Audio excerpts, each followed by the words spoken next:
മുഖ്യമന്ത്രി ആണും പെണ്ണും കെട്ടവനാണെന്നാണ് സലാമിന്റെ ഭാഷ. സലാം ഏത് വർഗത്തിൽപ്പെടുമെന്നാണ് ലീഗുകാർക്കടക്കം ചോദിക്കാനുള്ളത്. ഞങ്ങൾക്കറിയാമായിരുന്നല്ലോ, ഞാനും അദ്ദേഹം പാർട്ടിയുടെ സംസ്ഥാന സെക്രട്ടറിമാരായി ഒരുമിച്ച് 18 വർക്ക് ചെയ്തതാണ്.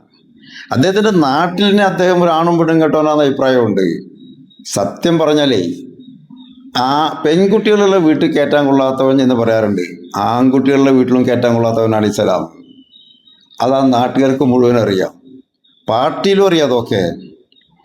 അയാൾ നന്നാവട്ടെ, എന്നിട്ടല്ലേ ബാക്കിയുള്ളൊരു കേരളത്തിൻ്റെ ഒരു സംസ്കാരം ഉണ്ടല്ലോ, അത് നൂറ്റാണ്ടുകളിലൂടെ കൊടുത്തും വാങ്ങിയും എടുത്തിട്ടുള്ള ഒരു സംസ്കാരമുണ്ട് കേരളത്തിന്. ആ സാംസ്കാരിക മണ്ഡലത്തിൽ അങ്ങനെ വളർത്തിയെടുത്തിട്ടുള്ള ഒരു സ്വഭാവങ്ങൾ ഇവിടുത്തെ എല്ലാ രാഷ്ട്രീയ നേതാക്കളും ജനങ്ങളും ഒക്കെ പുലർത്തിപ്പോരുന്നുണ്ട്. അതിന് നാണക്കേടാണ് സലാം. കേരളം ഭരിക്കുന്ന CPM സെക്രട്ടറി ഈയിടെ ഏതാണ്ട് 2-3 മാസങ്ങൾക്ക് മുമ്പ് ഒരു പ്രസ്താവന ഇറക്കി. ഞങ്ങളൊക്കെ ഒരു തുള്ളി മദ്യം വായിൽ വെച്ച് നോക്കിയിട്ടില്ലാത്ത ആളുകളാണ് എന്ന് പറയണ്ടായി. I won't touch a drop of drug എന്ന് അദ്ദേഹം പറഞ്ഞു. ഒരു തുള്ളി മദ്യം പോലും വായിൽ വെച്ച് നോക്കിയിട്ട് പോലുമില്ലെന്ന്. അതിനോട് പ്രതികരിക്കാൻ കഴിയാത്ത മുസ്ലിം ലീഗിന്റെ സംസ്ഥാന സെക്രട്ടറിയാണ് ഈ പറഞ്ഞ മഹാൻ. എല്ലാവർക്കും അറിയാലോ, കോഴിക്കോട് അദ്ദേഹത്തിന്റെ ഓഫീസ് ഉണ്ടായിരുന്നു. 8 മണി കഴിഞ്ഞാൽ ആ ഓഫീസ് ബാറാണ്. അതിൽ അംഗങ്ങൾ ഇന്നും കോഴിക്കോടുണ്ട്.